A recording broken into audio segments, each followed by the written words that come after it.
All right, today I'm going to talk about one of these topics that always makes people uncomfortable, namely the hemiacetals and acetals that are formed from aldehydes and ketones. The definitions of these two entities are shown here. The hemiacetal is halfway to an acetal. And so the hemiacetal has two pieces on it on the same carbon, an alcohol group and an ether group on the same carbon. And the acetal is all the way there by having two ether linkages on the same carbon. The hemiacetal is not stable enough to stay intact, but the acetal is much more stable because it takes a catalyst to form it and to take one apart. So we should look at these compounds on this screen and make sure we can identify which ones are which. The one at the most left here is a carbon in the center with two oxygens on it. One oxygen's an alcohol, one is an ether, and that would be the carbon of a hemiacetal. So that would be a hemiacetal. The one in the center has one carbon with two oxygens on it. One is an alcohol. The other one is part of an ether linkage. If you think about this ring being something connected to other carbons, that's an ether linkage. Again, that would be a hemiacetal. So the third one maybe is not, though let's double check. So here we have one carbon with an alcohol and another ether linkage on the same carbon. Again, these are all apparently the same thing, so they're all hemiacetals. These result from an addition reaction where you take an aldehyde or a ketone, you add an alcohol, you get a hemiacetal. If you do it twice, in other words, two alcohols, then you're going to get the possibility of an acetal. So that's what helps us to distinguish what makes one different from the other. In order to make sense of hemiacetals, it makes a big difference if you pay attention to the polarity of bonds.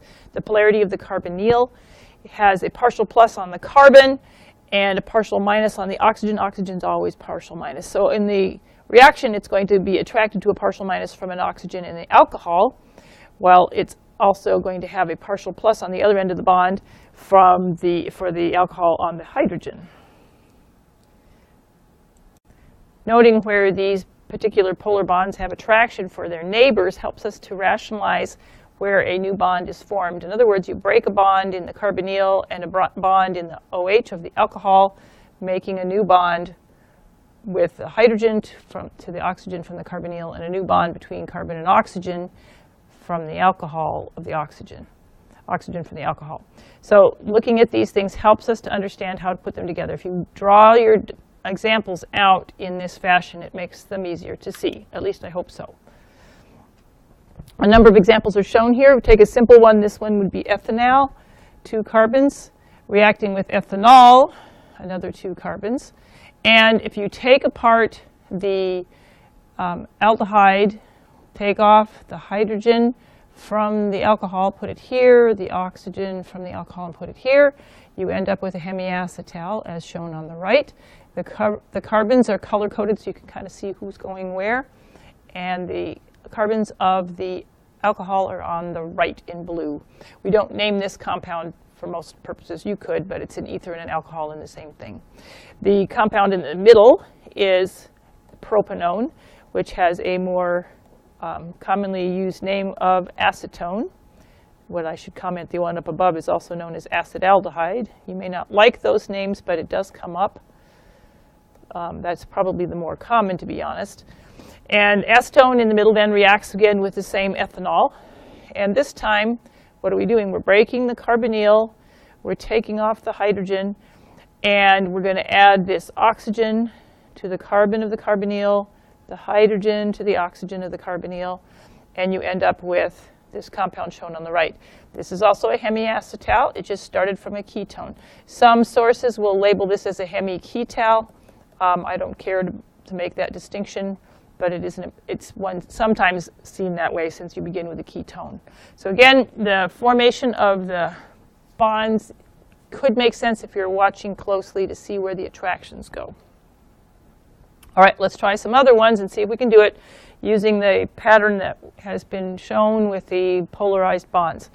So starting off with this compound, 1, 2, 3, 4 carbons, that would be butanal. Always helps to recognize what they're called.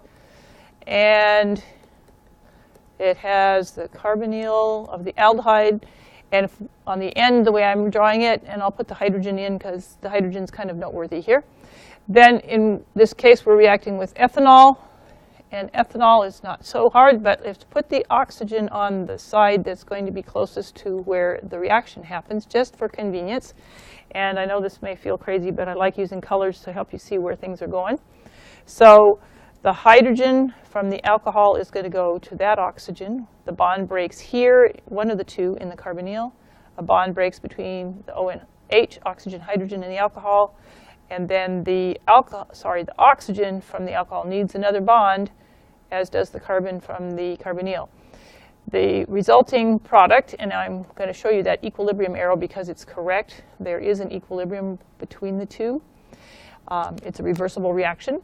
We now have an oxygen with a hydrogen on it. The hydrogen on the carbon stays there. And then I'm going to change colors so you can make sure to see the dramatic or the parts that are unique or where they came from. And then the 2 carbons from the alcohol are on the oxygen of the ether linkage. So this is that fragment. This is a hemiacetal. All right, does that make some sense? I hope. Try another one. Let's see one that's got more parts to look at. It always makes us think harder, but we can probably handle it. This one happens to be a ketone, as you might see. And the ketone in this case has 1, 2, 3, 4, 5, 6 carbons plus an extra methyl group. So let's draw it. 1, 2, 3, 4, 5, 6. And the extra methyl group goes on the next to the end carbon. And the carbonyl for the ketone is on carbon 3 from the left. And I'm trying not to make these look different. And the alcohol this time is methanol. No big deal. I hope that looks simple to you. Put the H here and the O here and the carbon next to it till we make sure we remember what goes where. Although I drew this one upside down. You might not like it that way. Perhaps I'll switch it around and draw it the other way real quick for you. See if that makes any sense to you. Now let's figure out where the bonds are breaking and how things should combine. So we're going to break apart the hydrogen from the oxygen in the alcohol. We'll break one of 2 bonds in the carbonyl. These 2 things where bonds are broken, new bonds need to form. So the oxygen of the alcohol goes to that carbon, and the hydrogen from the alcohol goes to the carbonyl oxygen. The reversible reaction has then what for the products? So start from the left, noticing that these carbons on the end have no change. Only the carbons around the carbonyl will have any change at all.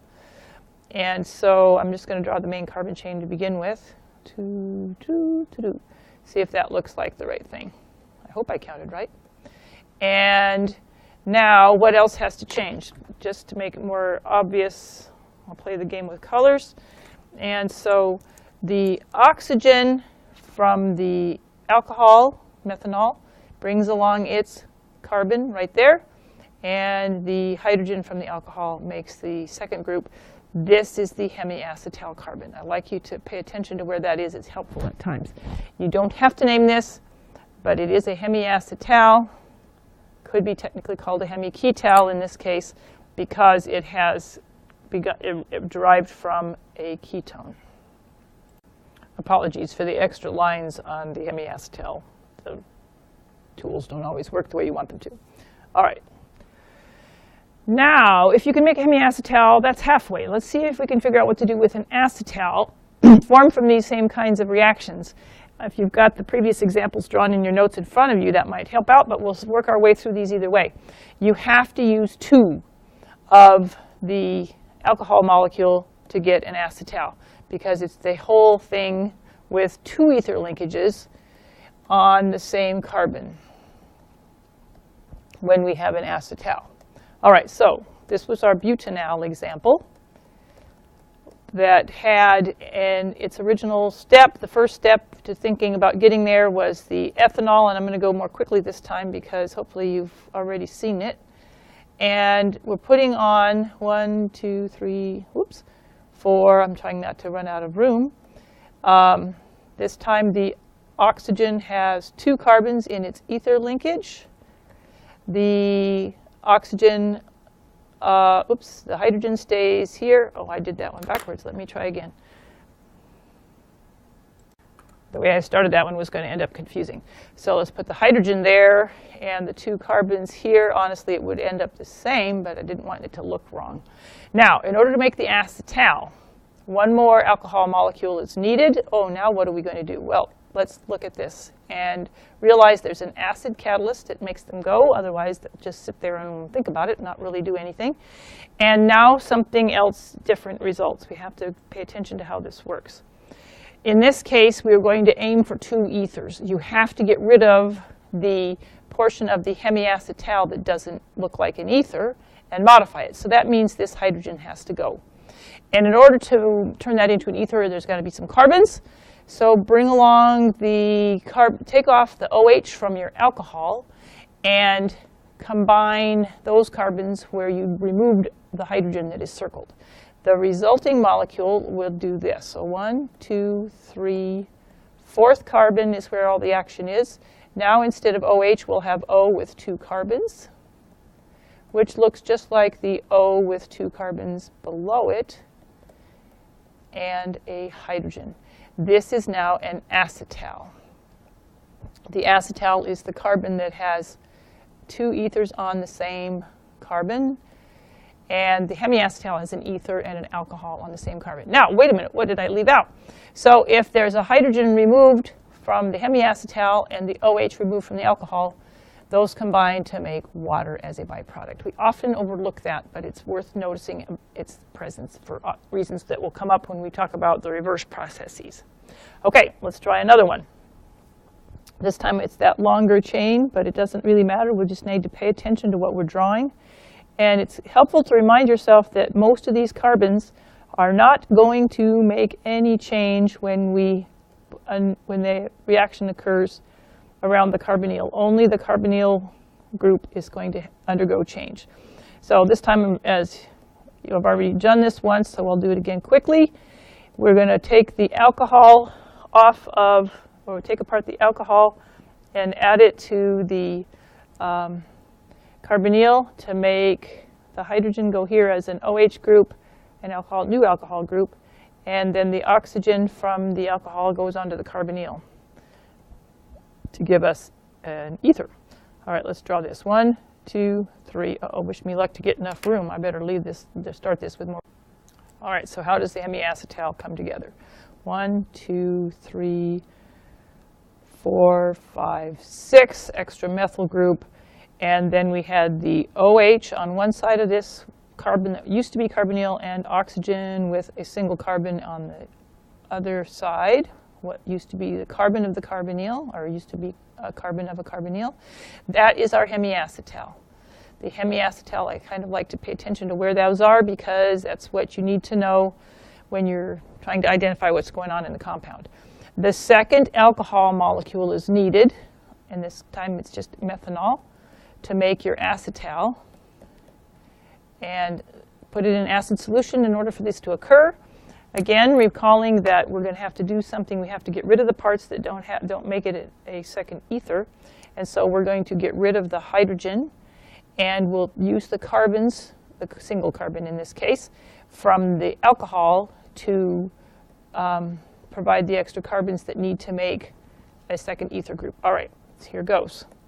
1, 2, 3, 4, 5, 6 extra methyl group, just because I picked an interesting compound. And the left side doesn't change. Now where you had OH, you're going to have oxygen with this other CH3 or extra carbon group. And above there, we still had an oxygen with a methyl group. The remaining byproducts result from the removed hydrogen and the removed OH group from those 2 reactants. Water is your byproduct. All right, the acetal carbon is the one in the middle where you have 2 ethers on the same carbon. It could also be called a ketal in this case because it came from a ketone, but I'm not going to stress that for my purposes. We don't really need to. All right, so here's some reminders of why these are relevant. Because you're thinking this feels uncomfortable, why do we have to go there?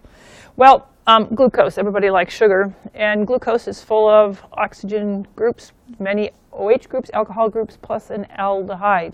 And so if you bend glucose around from its cyclic structure, this is carbons 1, 2, 3, 4, 5, and 6 of glucose. Carbon 5 has an OH group that can bend around to reach the carbonyl of the aldehyde, and you result in getting a cyclic hemiacetal form, and these are very stable. They are also represented in this fashion shown at the bottom of the slide, which are going to make you feel most uncertain because it was probably less familiar to you.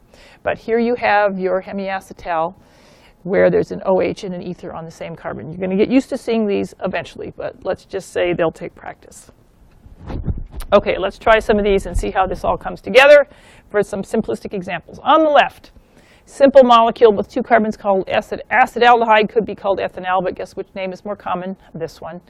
And so acetaldehyde with its 2 carbons could turn into a hemiacetal if you put an OH and an ether on it.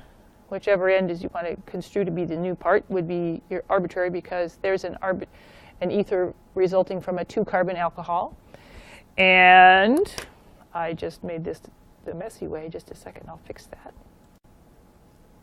Okay, so there's your 2 carbons from your acetaldehyde, which are still present in the hemiacetal now. And then these 2 carbons on the right structure are still present with 2 ethers attached to them. So 2 ethers on the same carbon would be an acetal. And where did those the extra carbons of the ether linkages come from?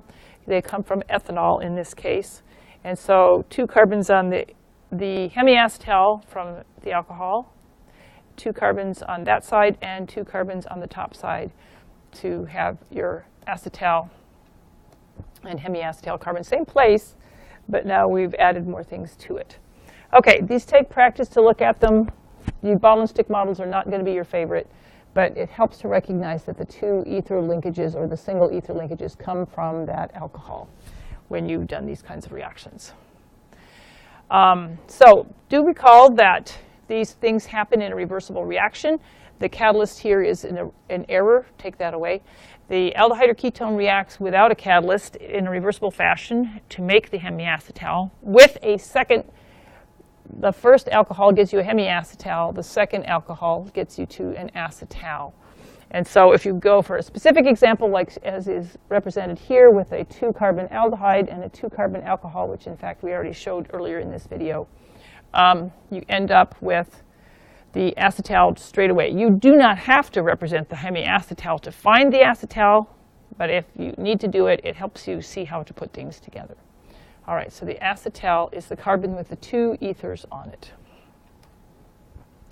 And here's one that's shown with a ketone. This is propanone, where we took those 3 carbons of the ketone and we added 2 carbons of alcohol, and we made an acetal here. There's your acetal carbon with 2 carbon fragments that came from an alcohol in the 2 ethers on the same carbon. This one could be called an ketone, or an ketal, but let's just stick with acetal for now. That's close enough for the things we need to do. All right, good luck practicing the hemiacetals and acetals. They are perpetually challenging for students in any organic chemistry course. If you lay them out to recognize which things attract, I hope that can help you. Good luck on your assignments. Good luck studying. Ask plenty of questions, and I'll see you in class.